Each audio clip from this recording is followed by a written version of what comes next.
Assalamualaikum warahmatullahi wabarakatuh. Selamat siang. Jumpa lagi dengan saya. Bagaimana kondisi Anda hari ini? Tidak ada masalah yang tidak teratasi, bukan? Perencanaan terrealisasi dengan baik dan semua target tercapai. Semoga kondisinya seperti itu. Pada hari ini saya ingin menjelaskan satu poin ya mengenai 8 keterampilan sosiologis. Tapi tidak asik ya kalau saya langsung menyebutkan satu persatu sampai 8 begitu.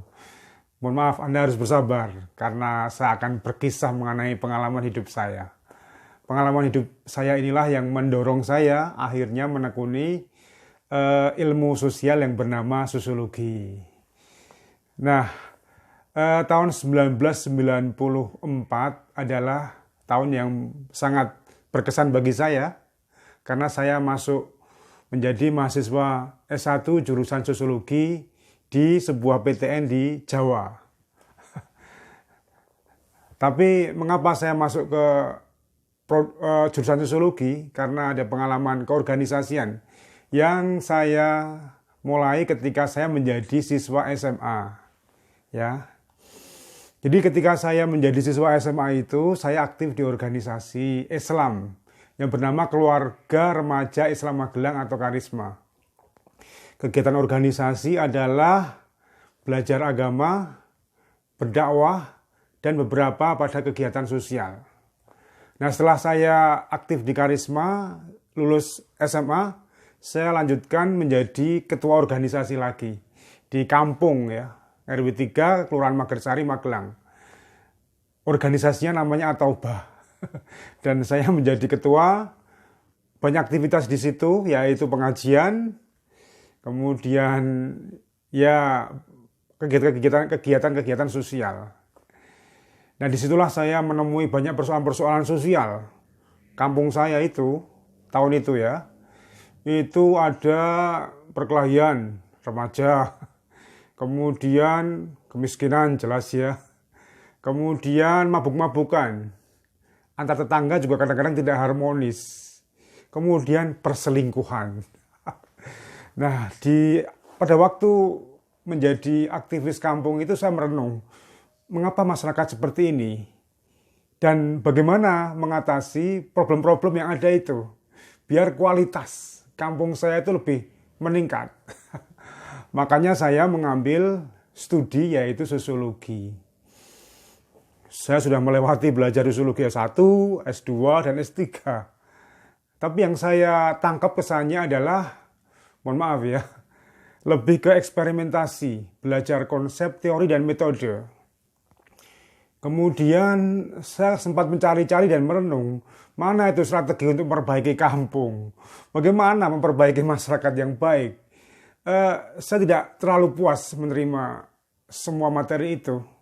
Bahkan dosen-dosen yang, mohon maaf ya, yang nggak pernah belajar dan nggak pernah baca buku, itu selalu berkhotbah, bercerita yang di lapangan tidak ada bentuknya.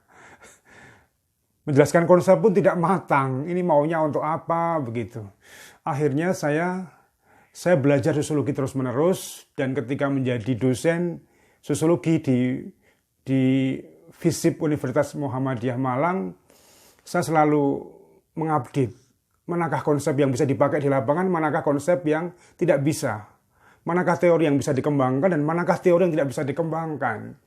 Saya bekerja bersama komunitas, melakukan pemberdayaan bersama mereka, pernah aktif di advokasi, dan ketika bertemu dengan semua stakeholder, saya selalu bertanya, problem Anda itu apa? Cita-cita Anda apa untuk mencapai kehidupan yang berkualitas?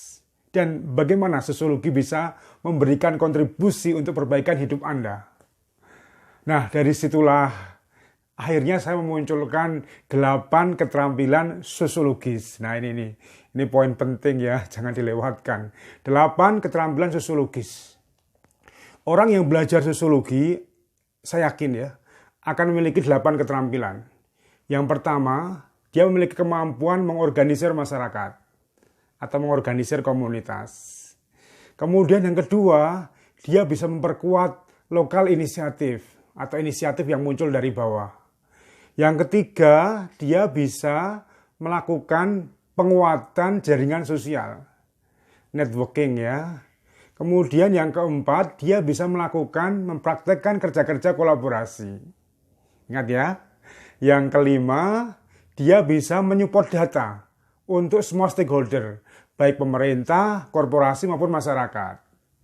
Kemudian yang keenam, dia bisa melakukan evaluasi program atau kebijakan. Itu ya.